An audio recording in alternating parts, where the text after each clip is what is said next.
Hello friends, আবার এসেছি আমার ছাদ বাগানে। দেখো ছোট্ট একটা বাগান। অ্যাকচুয়ালি 10 দিন আগে আমি পিঁপড়ার ওষুধ দিয়েছিলাম। 10 দিন আগে যে ওষুধটা দিয়েছিলাম তখন তো গাছগুলো পুরো শুকিয়ে গিয়েছিল আর পিঁপড়া প্রচণ্ড পরিমাণে ছিল।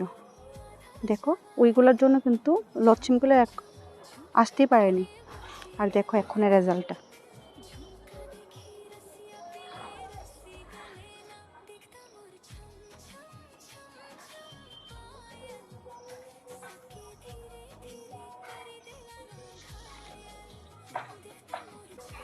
আমি ভিডিওতে বলেছিলাম যে পিঁপড়া থাকলে গাছ কিন্তু বাড়তে পারে না। দেখো রেজাল্ট, এই যে।